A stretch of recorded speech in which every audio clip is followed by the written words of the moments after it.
So welcome everybody to UiPath Agentic AI Enablement Series.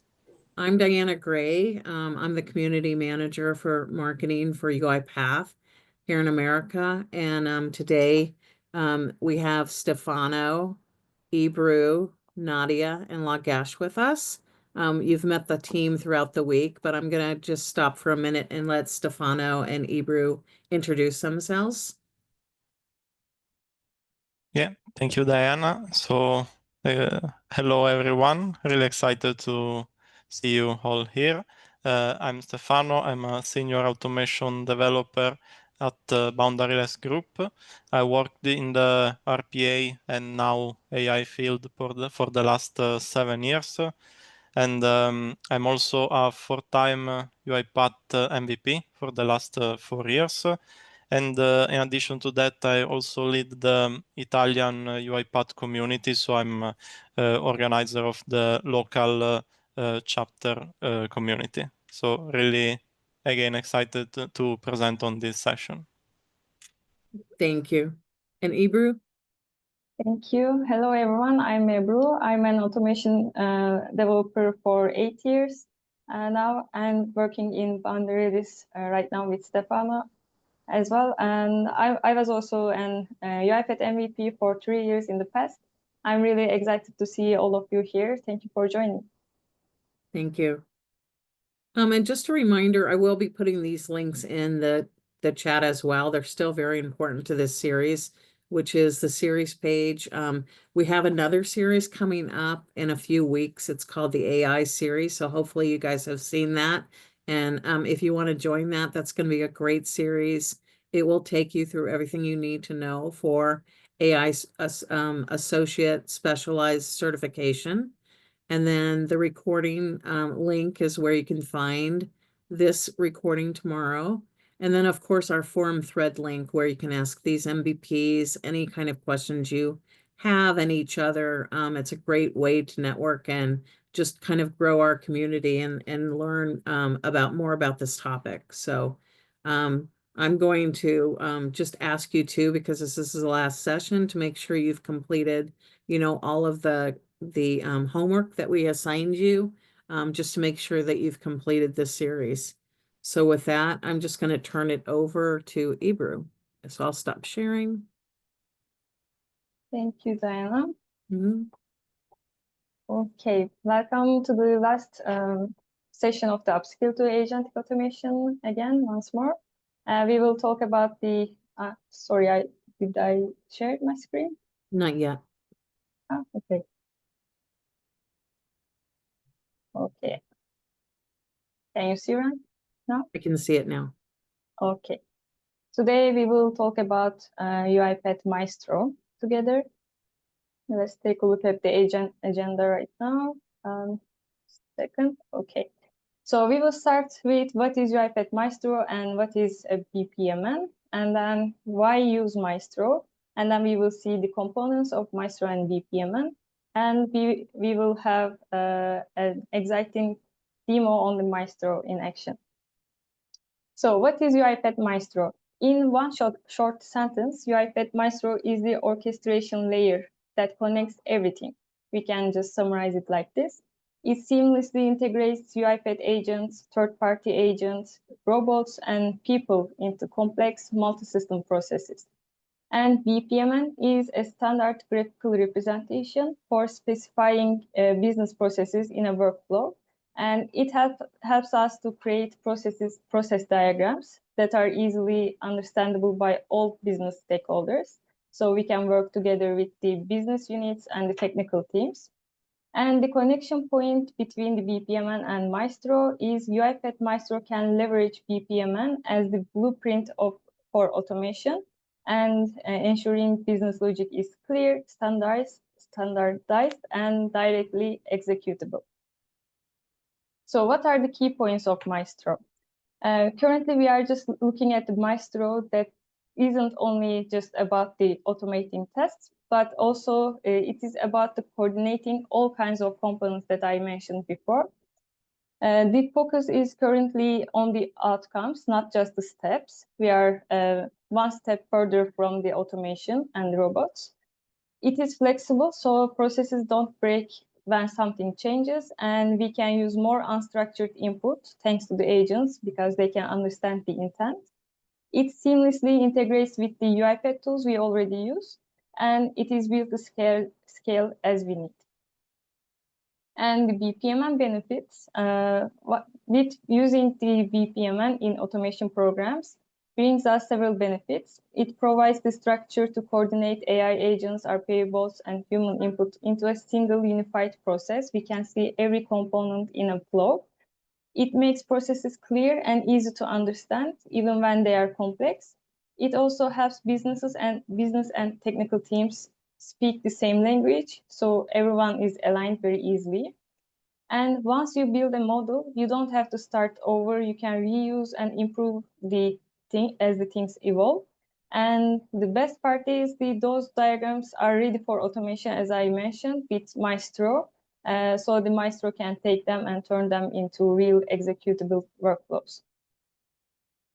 Let's see the BPMN core components. We have symbols and elements in the screen right now, and these are the events, activities, gateways, and connections. There are some other components as well we will see, or you can also explore while we are doing and developing your processes. So starting with the events are represented with the circle-shaped symbols. They mark something happening to the process rather than the work being performed. So we have start event, intermediate event, and end event. Start and end events are very clear with the names. So they are just starting and ending the whole process with some inputs and the details. Let's take a look at the intermediate events. They affect the flow of a process, but they don't start or directly terminate the process. We are using these events in between of the BPMN. There are throwing and catching events as the intermediate events. Throwing events are event producers, and catching events are the event listeners. And they can just have some effect to our process in the BPMN. And then we have the activities, and these are the elements for work performed inside the business process. We will take a look at the tests in detail in a minute. Let's talk about the sub-processes. Sub-process is a compound activity, basically a little process inside a big one. We can think it as a sequence in these studio projects as we use. It groups several tests or even sub-processes, but it is not very common to use because of the clean code and the best practices. So we can just group all the tests and the processes, activities, and sub-processes, and we can show or hide the detail as we need inside the Maestro and BPMN. And we have a call activity.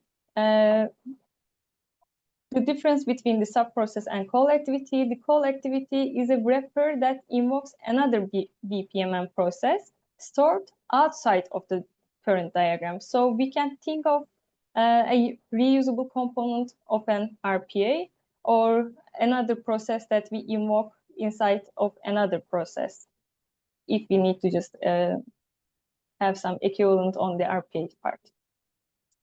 And the tests, we use the test when we need an action to be completed either by a person or by software before the process moves on to the next step. So in the Maestro, in the BPMN, if we have a test, the process waits for the task before executing the next action. So we will have a pause here and wait for the software or person to complete the task. And while after the completing task, for example, by a person on Action Center, it automatically takes the action output and continues with the next steps. We don't need to do anything else in between. And we have gateways. Gateways are used to fork and merge the paths, depending on the given condition. These gateways doesn't perform anything by themselves, but they are acting as a decision mechanism. So we have exclusive gateway. It allows only one outgoing path to be followed. Inclusive gateway can activate one or more outgoing paths. we have a parallel gateway that activates all outgoing paths simultaneously. So all of the branches, all of the forked paths are working at the same time simultaneously. And we have event-based gateway. It waits one of the several events to occur to continue with that part.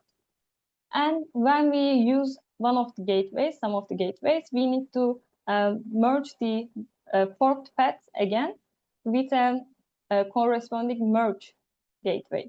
And you can see the detail on the table right now. And lastly, we have pools and lanes.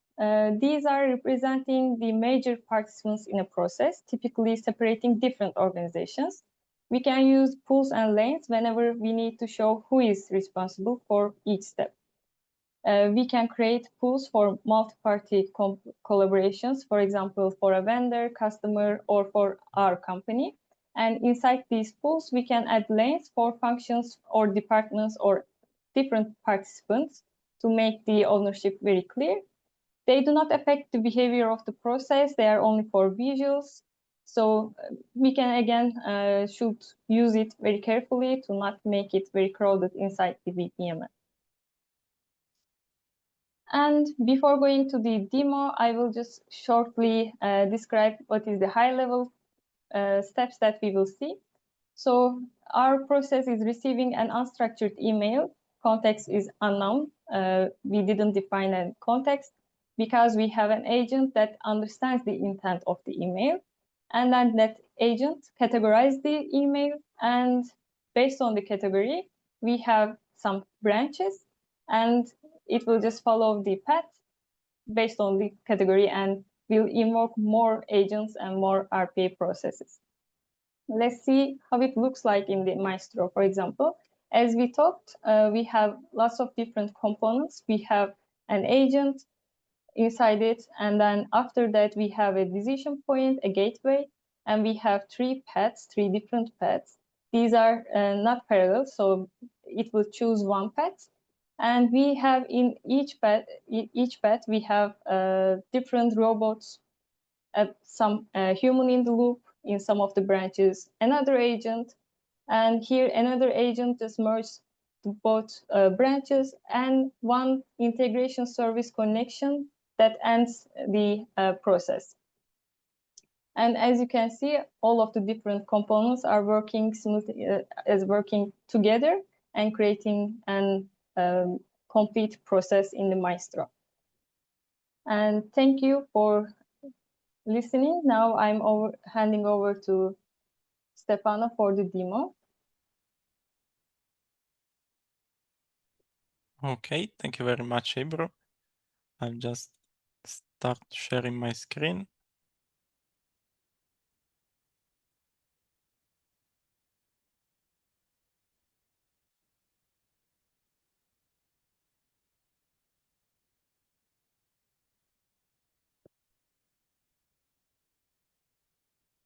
Okay, I think you should see my screen now. So as mentioned, this is actually the Maestro landing page. It's already open, but for those of you who never opened the Maestro page, it's actually available within the left tab. There is a quite intuitive Maestro field. You can click on it, and it has the possibility to create a new Maestro process. I can also show it to you right now. From a recent release, it's also possible to create a Maestro process directly into the from the Studio web page. So it's also possible to create a solution and select agentic process, and it's the same. So this is actually the Maestro page. It shows your project in case you have already made something. Otherwise, this is empty. As you can see, there are also some templates that you can use in order to start building without having to start from a blank page. You can use these templates and more to come in order to gain an idea of how a process can be made. So it's also easier to start. when you will have a process in production, so already published on the orchestrator, you can monitor it from here. You could see each run of our Maestro process, and obviously on the right the incidents in case they occur, and also if some processes are running right now, you can see how many processes are running at the moment, and also if there are any errors occurring. And if you want to start a process, you can just click on Start Modeling, and it will appear the page. It also contains the autopilot feature, so you can also use autopilot to ask to start to model some examples for you, and then go on from there. So I'll just jump into the example that we have prepared, and I also explain a little bit more in details everything that Ebru already mentioned regarding the various components. So as you can see, it's a pretty clear page. It's the center is actually where the workflow has been built. It's on it uses the BPMN modeling structure, so it usually goes from left to right and from start to end. It has just one start. It can have more than one end, also depending on the branches that you create. And it's also possible, as Ebro already mentioned, to create some intermediate events in between in order to catch the events and to make it go further with different branches. So here on the left, you will see the Project Explorer. In this case, there is just one Maestro process, but you can also add other processes and also import some already existing process that will be then created here. And as Ibro mentioned, it's possible to call one Maestro process within the other by using the call activity. So you can have as many processes you want within just one page.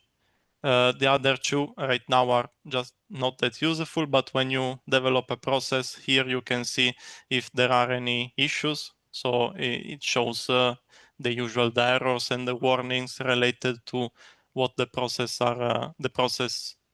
has been developed, and also the change history, which it shows which is the current version used. So here on the left part, there are all the components that you need to use. It's ordered by the components that are mostly used. So starting from the events, the exclusive gateway, which acts as you can think of it as a switch case. So it just go through one of the branches, and then the tasks. We'll see in a minute what are in details the tasks, which I think are the most important part of the Maestro process. And then the sub-process, which as already Ebro mentioned, is the possibility to create a process inside the whole workflow. And then some other objects, which are, let's say, not as frequent to use, but they are also a lot useful. One, which I think it's really useful, is, as I shown, the data store object, that in which you can directly integrate the data fabric tool to call and to retrieve, to put and to retrieve data. So if you are familiar a little bit with UiPath, you know that there is the data fabric and formerly data service, which is a sort of database for the in which you can store all the data, and that can be used between different parts of the platform. So in this case, you can integrate it directly from here, and it can also retrieve and put data without having to, like, let's say, call RPA process to do that. There are also some other action. I won't explain everything in details, because as you can see, there are a lot of elements that you can use. Feel free to just try to use them. They are pretty self-explanatory from the name like for example, timer event is obviously an event that waits for a specific time, but there is also a good documentation for all of these elements. I will just go a little quick on the right page just to explain the steps, and then we go into the demo. On the right page, or on the right part of the page, as you can see, there is the properties panel that shows, just as like the studio, it shows the property related to the action that you have selected. So for now, I didn't select anything, so it's just the process properties. But if I select something, like for example, if I click on this, it shows all the properties related to the action. I will just show this as an example, and then we'll go right into the actions. When you run the process that we'll do in a little bit, you will see here the output in debug mode. And last but not least, I think it's really useful, especially at the beginning, there is the autopilot feature here. So you can call autopilot directly and ask to make any changes or any modification or integration in your Maestro process. So it's really useful at the beginning to start working with Maestro. So now we can go into the details of the process. As Ibro already mentioned, it's we build, let's say, a simple HR manager that starts with an event. It's possible to start a Maestro process in different ways. You can start it by scheduling it. You can start it manually. You can trigger it manually, or you can start it using as we did an event. In this case, it's a connector event, and it's linked to Gmail. So each time an email is received, it will start and manage that email. We also added a filter just to have the email received checking the subject. We can also show it here. So if the subject contains the HR, then it's related to this. Otherwise, it doesn't start. We could also make it a little bit different and start with every email and have an agent classify the email. And if the email is not relevant, then it doesn't go on with the process. Otherwise, it goes on. But it's just for demo purpose, we made it like this. So the process starts by receiving an email. There is a first agent which classify what is the request of the email. The email can come, as Ibro mentioned, in any unstructured data, and it can theoretically contain everything. So the agent will extract the text from the email, and also the attachments, if there are some attachment, and it will categorize the email based on these three categorization that we put. What is interesting in using a process orchestration like this one is that if tomorrow you want to create some more agents or some more RPA processes to manage this kind of activities, you can also just add one category here and change a little bit the agent without having to change the prompt much. And you can just add a new branch here, like for example, in order to onboard a new employee from the HR point of view. So what is good by using Maestro with this is that it's scalable, so it's possible to just add it. And also the same way, if there is something you don't want to automate anymore, you can just remove it and it will work anyway. So after the categorization, it's possible to have three different categories. Leave if it's a request for a vacation. If some of you was already here during the session, yesterday's session, we build an agent where an employee could ask for vacation days, and that the agent will launch was launching an automation, an RPA automation that checked on the internal website if the employee could have enough vacation days based on the data available into the website. So it just launches this automation. If there are enough days available, then it triggers a request for the manager to approve or decline the initial request. This is just for demo purposes. You can try to think this workflow in the better way for your company. So for example, you can imagine that if the user has enough vacation days, you can just approve automatically the vacation. If it doesn't have enough days, you can maybe write back to the user and say, you don't have 10 days, but just 5. Do you want to take that 5? And so you can think of changing this workflow, adapting it to the business needs. After the action, if it's either approved or rejected by the manager, there is another agent which, as you can see, is the same as used in another branch, that creates the response email based on the input that are retrieved to the previous task.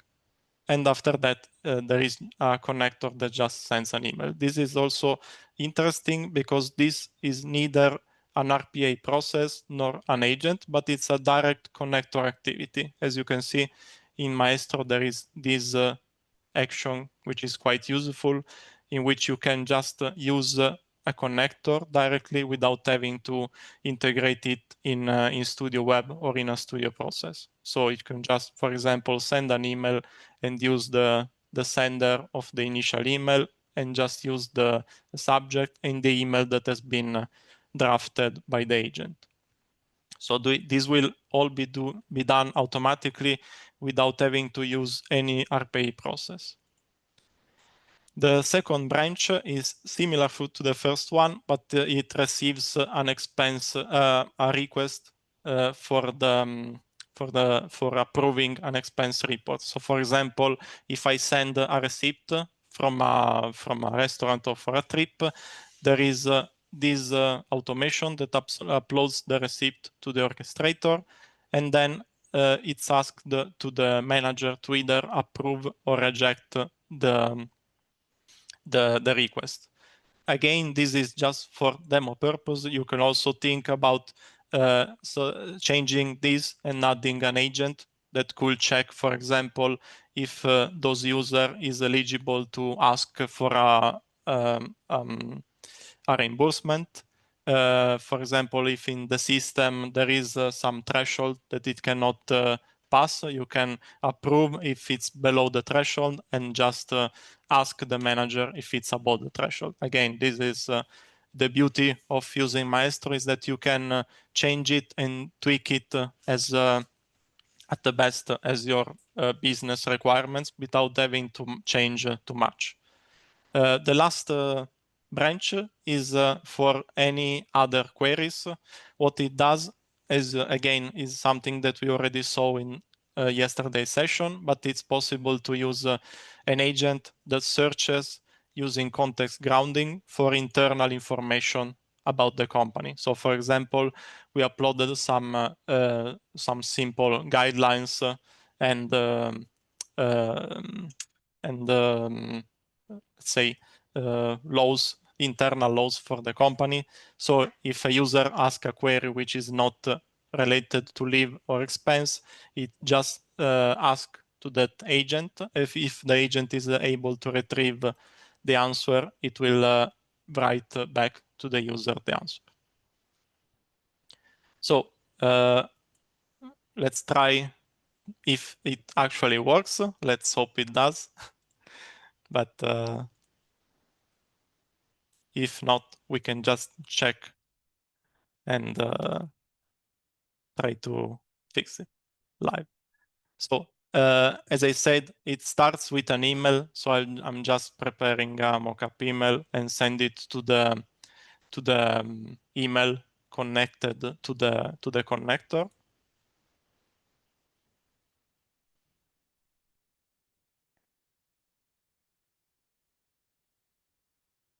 Okay, so it's just, you should receive the email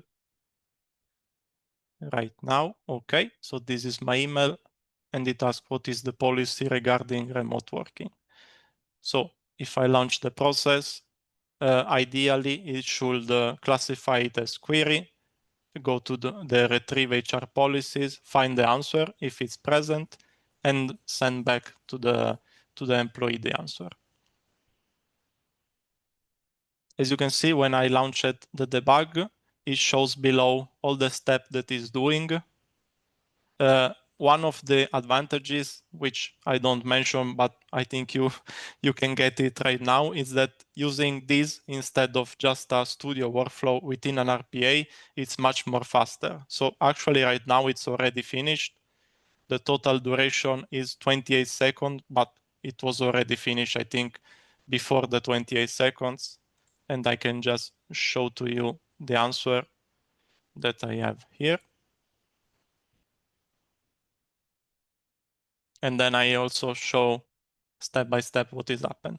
So this is actually the answer of 0 minutes ago from the Maestro process, which contains policy regarding remote work, 2 remote work days per month, and so on. What it did step by step, it was too fast to explain it during the process, so we just do it right now. So first, the start event just started with the email received, and then it went to the intent classifier, passing some variables, as you can see, for example, the subject, the body, and if it has attachment, and as output, the agent classifier categorize it as policy query, and also with a justification that can be useful in case of errors. Then it branched, it's an exclusive branch, so it just does this activity.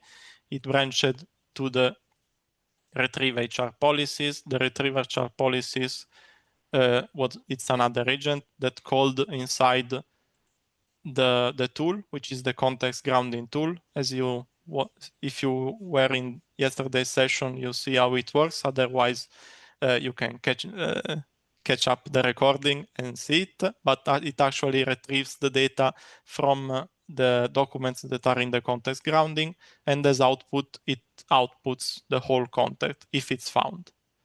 If it's not found, it will write apologies, I wasn't able to find the answer or something like that.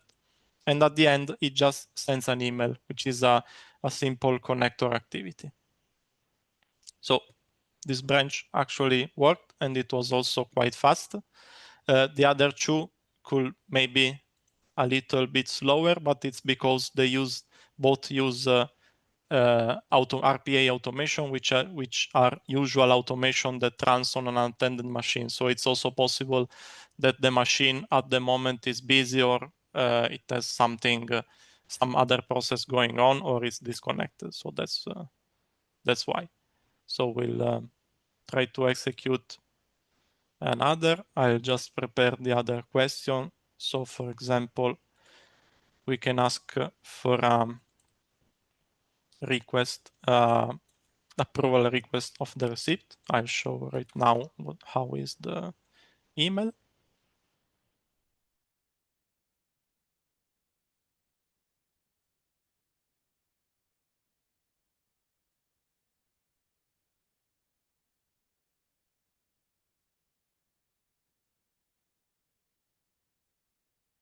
Okay, so I request the approval of this receipt expense, and in attachment I just put an image of a receipt. It's a demo receipt that we found actually on the web, so it's quite simple. So we launch again the process.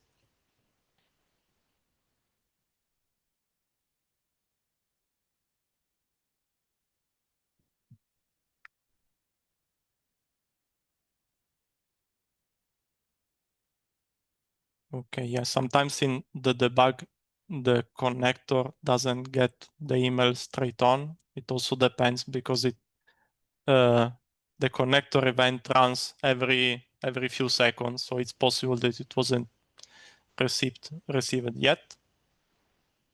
Okay, so it classified correctly the email, it went to the expense, and now it's launching the automation actually. It should start on the unattended machine, as we said.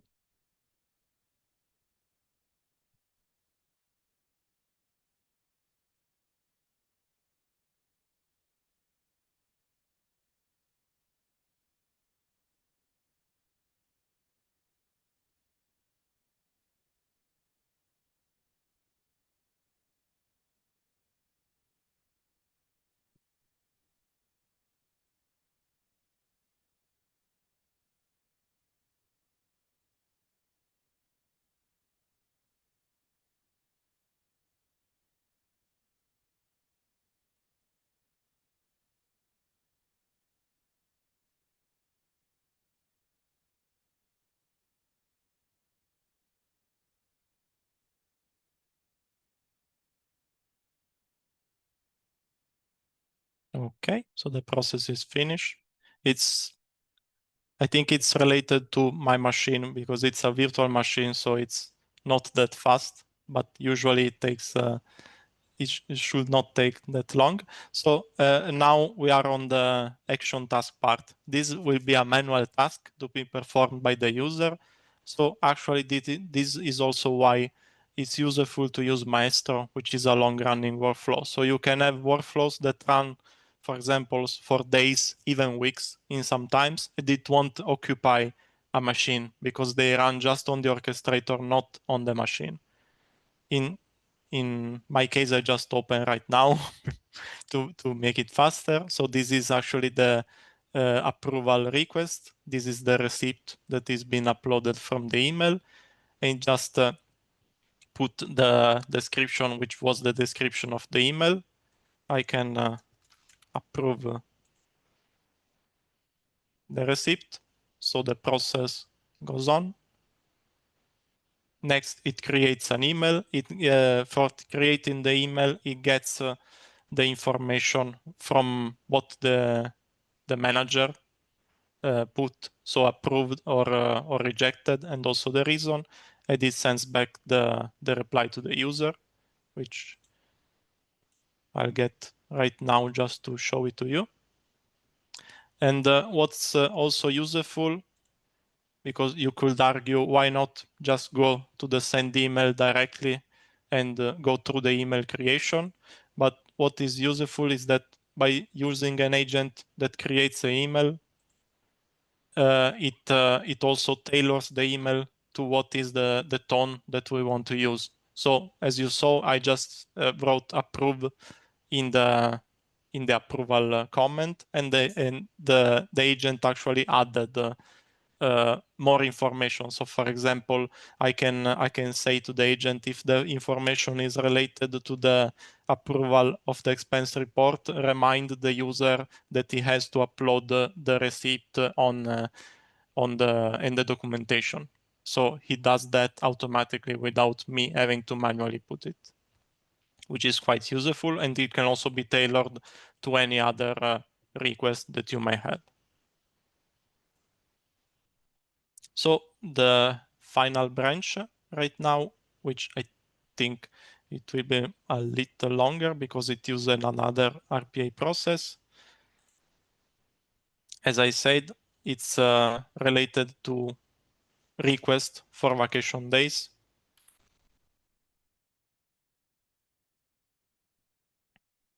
So I'm sending the email right now.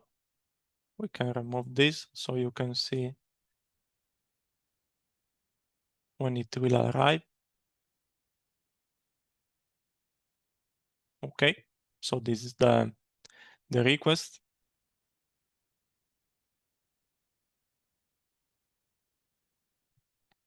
And let's see if it works again this time.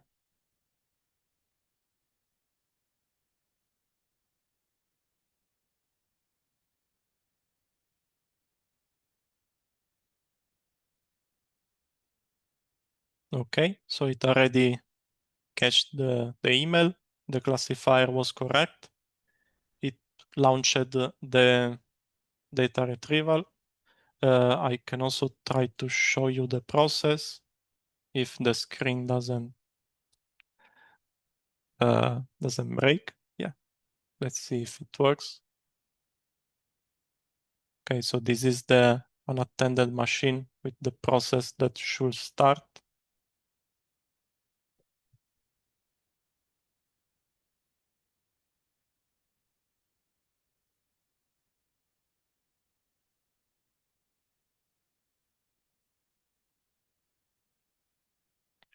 Okay, so what the process does, this is quite simple and it's just for demo purposes, but it launches an RPA process. It retrieves the data from the email, even if they were unstructured data.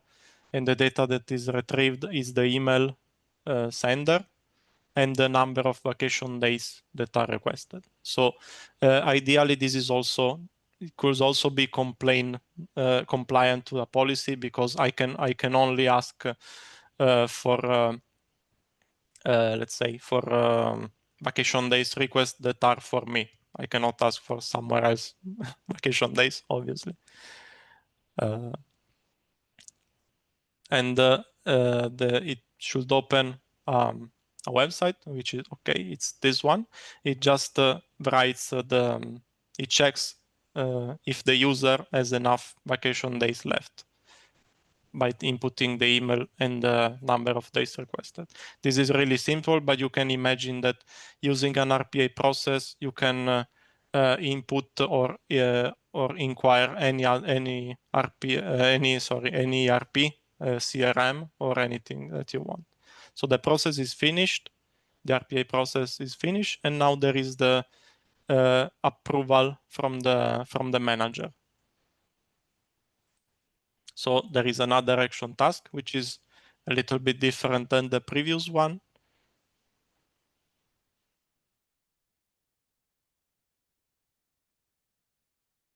I can assign it, and let's see how it's made. So this is for a request for vacation time. It shows my user email, which was again the sender of the initial email. The number of vacation days was taken from the email, and also the suggestion from agent. The agent checked if I have enough days left, so the suggestion is request accepted.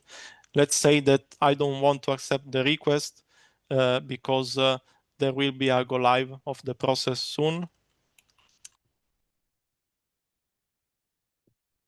So I reject the request. No holiday for me. So the process goes on. Again, it goes to the email creation, and after the email creation, an email is sent. Let's wait for the request, or sorry, for the email, okay, which is just arrived. And this is the email that it created. As you can see, I just wrote go live soon, and the email creation agent took the information for that, and they said the reason for the decision is due to upcoming go live of the process, which requires all end to require a smooth transition, and so on. So it also tailored the comment that I put and sent it back for the initial request. And as you can see, also this is quite fast, apart from the RPA process, which again, it's mostly fault of working on my virtual machine, which is quite slow. But all the other steps, as you can see, are all less than 10 seconds. So even a process with a lot of steps like this one, because it's made of two agents, three agents, two RPA process, two action tasks, and one connector at the end and one at the beginning. It takes no longer than 30 seconds to run from the beginning to the end. So it's a lot faster than using this into a framework inside the studio. And also another positive thing, which I already mentioned, and it can all be orchestrated within the orchestrator. Sorry for the for the repetition. But it's from a monitoring point of view, it's a lot faster and more reliable than just having a process running on an unattended machine.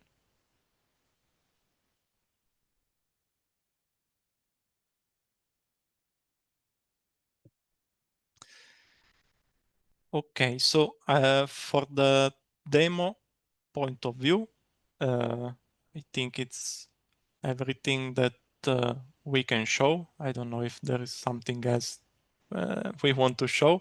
If there are any question, maybe that it can be useful to check and to answer live, we can also do that.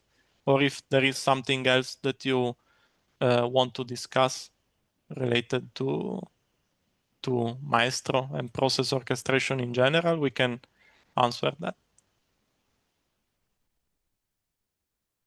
Yeah, so Stefano, I just posted the, if anybody's interested in the special AI Associate series in the chat box. But I think we can open it up for questions. If anybody has any questions and they want to open up their mic or raise their hand, we can welcome those. I know there's been a lot in the chat, but.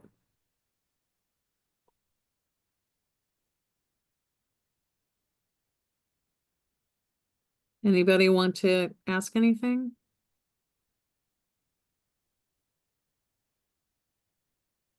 Okay. Okay, so I think, go ahead. No, yeah, if there are no I questions, can maybe. ask Hey. a different question if you have time, Stefano. I do have a question. Yeah, sure, go ahead. Okay. Now, so for this BPM or master flow, let's say if you have a queue-based system, how you can set up a queue to loop around all the items but through this master flow? Yeah, there are actions that can also in the events. You can also wait for queue items or add the queue items. So it can also work with the transaction same as the queue item. So instead of using the connector, you can use it with a queue item. So it can manage directly the work queues. Or as a also alternative, you can directly call a studio process or an RPA process that will manage the work queues internally. If you want to manage like in a more advanced way, like for example, add bulk add queues or something like that. But if for simple queue working, you can use it directly into the events. So just one more thing. So Yeah. as per this, looking at this flow, if you see the last endpoint, that's the end of the this BPM flow, right? After this, Yeah. the execution is gonna stop. Is that correct? Yeah, exactly. Yeah. So let's say if you have three transactions in the queue, all right? So it picked up the first transaction, it went through, and then it ended. How you have to loop it back to the next transaction? Well, if you do it like this, it manages one item for each transaction, because usually what process orchestration does is that it manages this item and it works for this item only. So for example, but the good thing of it is that you can run as many processes at the same time as you want, because they don't work on the unattended machine, they work at the orchestration level. So for example, if we stick to this demo, if for example I publish this process and then I receive 10 different requests from 10 different employees, each 10 requests will run at the same time. So it will start with each email, it will classify the email, it will categorize and go on. The only thing that maybe will stop will be if there are no 10 unattended machines. So maybe it will wait here if all 10 need an RPA process. And also in the next step, there will be someone which will have to approve or reject all the requests. But from the Maestro point of view, same as if the event is a integration service or if it's a queue, each queue will run on its own. So it's not necessary to have 10 machines to run 10 queues in this case. You can just run it from the orchestrator. Okay, thanks. Is it fair to say, Stefano, like Yeah. for the transactional processes, the orchestration will vary than this kind of like non-transactional? Yeah. We can say that this is related to a single transaction, and then each step is at non-transactional level. Sorry, I just forgot to mention one thing related to the last question, that it's also possible to insert actions that are loop. So if you want to create a loop within the single process, you can also use that action to create a loop. Like for example, if in one email I have let's say 3 different receipts to upload, I could ideally add an action loop here and upload all the 3 requests and ask for the approval of the 3 requests on this own. So sorry, I answered two questions at the same time, just because I forgot about the first part. No worries. Thank you so much. So I have a question. Yeah. So if we have 10 emails, 10 threads will be created and all of them will run at the same time. Yeah. Does that really mean that we need 10 licenses to run those 10 transactions at the same time? Or they use only one license? No, because the Maestro license is based on the run. So it's like it's similar to the agent units. I don't remember actually the name of the units. I think it's still the agent units, the same name, but it's consumable. So you can it's independent to the number of the machines. It's just dependent to each run that you launch. Let's say each round consumes 1 token. If you have 10,000 tokens, you can ideally run 10,000 process at the same time, or like 100 process for 100 times. All right, thank you. You're welcome.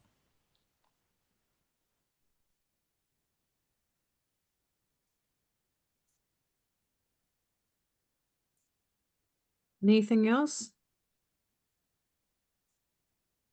Okay, hi Stefano. I have one question related to the same. Like as we go to intent classifier, if the category is not found, let's say none of my emails falls into these 3 or 30 categories, whatever I created, I agree with that point. So in that case, I'll put one more task, which is like default. In the simple switch case 1, 2, 3, 4, 5, and then default. It will loop back to the, let's say, send email to the user. Sorry, I was not able to understand your problem, or could you please more elaborative on the particular query, and it will ask and it will come back again to the intent classification when the user has replied, right? We can do that, but it's all how you design. Okay.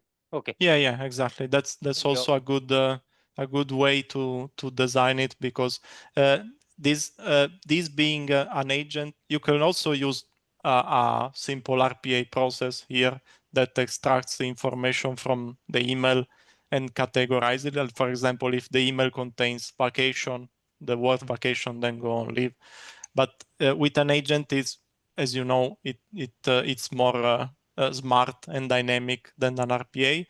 So it's easier to have it categorized. You can also say to the agent, if you don't find any of this category, you can just throw an error, so the process will end, or you can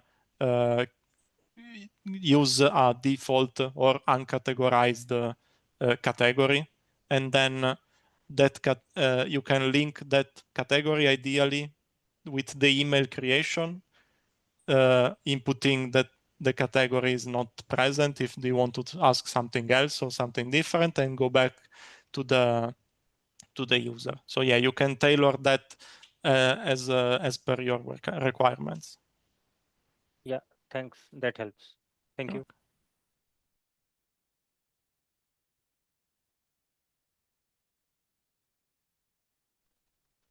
I think we have like 1 more minute for another question if anybody has one.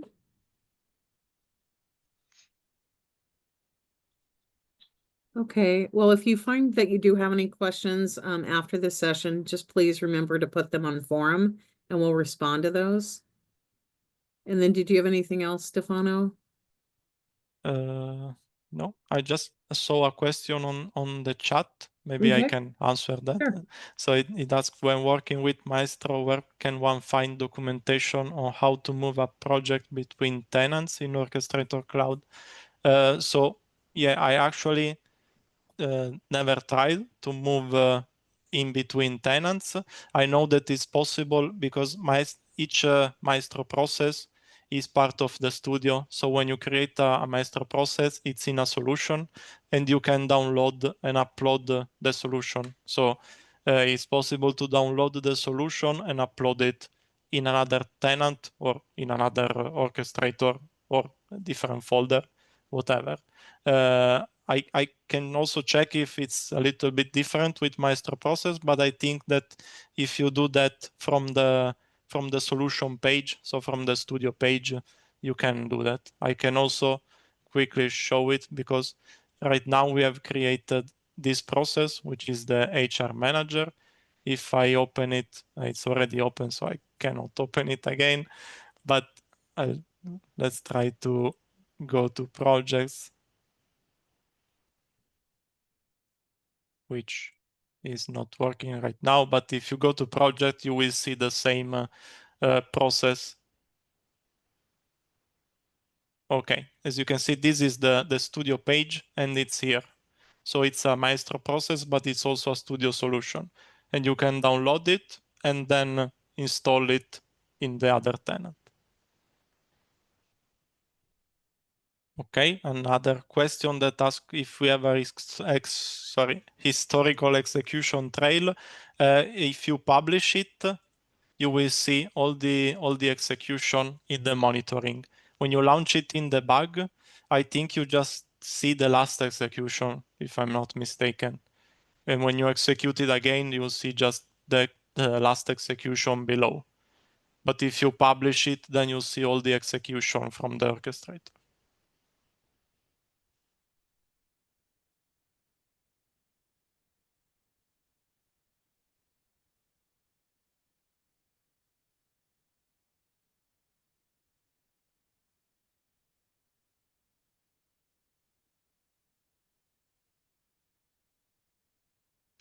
I have a question, maybe a dumb question, Yeah. but you build it in the Maestro, and at what point how does it end up in the orchestrator? If you publish it here, and you click publish, as you can see, you can select where in the orchestrator to publish it. Okay. And then if you publish it, then you'll find it as a normal package in the orchestrator. Now I won't publish it because if I publish it, then it starts with every email I receive. So, and then Sure. I have to stop it. But if you publish it, then it becomes a normal package, and you can manage it in the orchestrator normally. Would there ever be a reason why you would manage it in the orchestrator, or sorry, in the Maestro instead of the orchestrator? I think just when you develop it, you manage it here, and when it's ready, you can publish it in the orchestrator. So it can be launched without having to debug it here. If you have something else to change, you can change it from here again and debug it, and then publish it in the orchestrator. Because, for example, when you launch it here, it's as I show, it was also possible to see the intermediate steps and the incident in case there were some incidents. In the orchestrator, you can also see the steps, but you cannot go into the design mode to change it. So it's, you can imagine this like the developer license of the Maestro, and that one as the unattended license, even if it's not the same, but it's a similar view. Sure. And okay, that makes sense. That helps a lot. Thank you.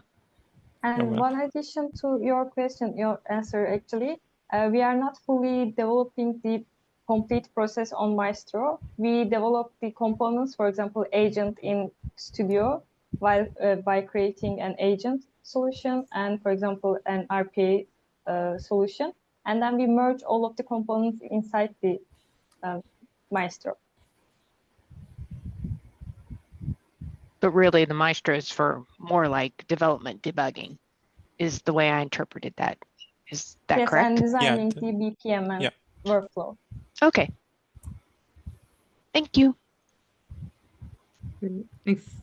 I think we have to end it there. We're running out of time. So again, if anybody has any additional questions, please put them in the forum.